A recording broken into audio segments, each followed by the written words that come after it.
sa tanan, ako day si James M. Andrade, 26 years of age. Nagpuyo ko sa Tubod, Lanao del Norte.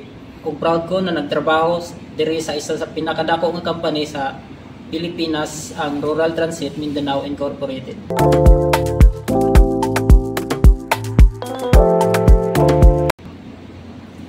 Nakabalo ko sa scholarship sa TISDA, pinaagi sa online sa tisda.gov sa Tubod, Elnais. Ko sa ilang eskwelahan, dito ko nag face-to-face of inquire sa ila teacher dito.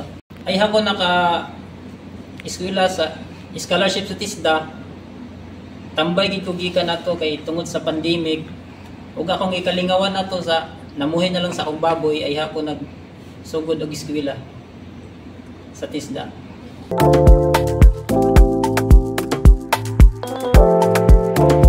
Isa sa kalisod sa akong nagian sa pag-eskwela, ang allowance yun.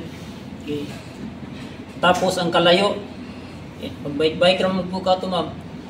Tapos, ito ang allowance, then ang panahon. Isa gid struggle sa mood na mag-commute. Struggle gid ang panahon.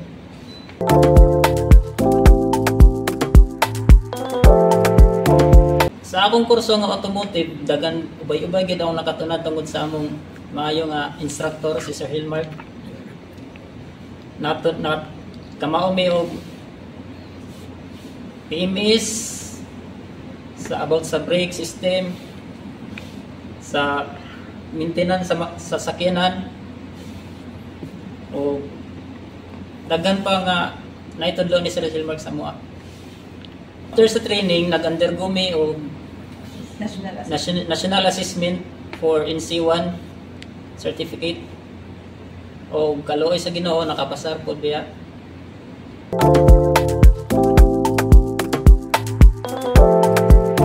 Sa among national certificate, nagulat mi sa endorsement ni Sir Hilmark sa about sa among OJT diri sa Rural Transit Mindanao. O mo to nakasulod mi diri, naka-OJT mi sa kabulan, ug nakatrabaho dahil pagkahuman.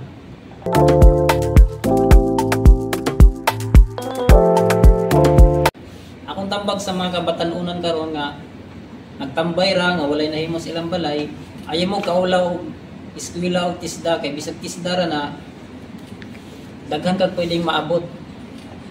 Ako nakatrabaho ko diri sa RTMI tungod lang sa TISDA.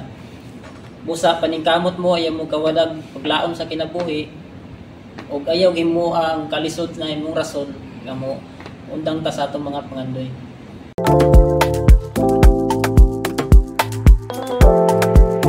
Magpasalamat po ko sa TISDA Elnais ug sa among mga instructor nga nagtudlo naningkamot para makamaumi ug nagtabang ug unsay naabot namo karon, ug nagpasalamat pud mi sa RTMI tungod kay sila ang nag-observe sa mo pagkahuman namo og OJT.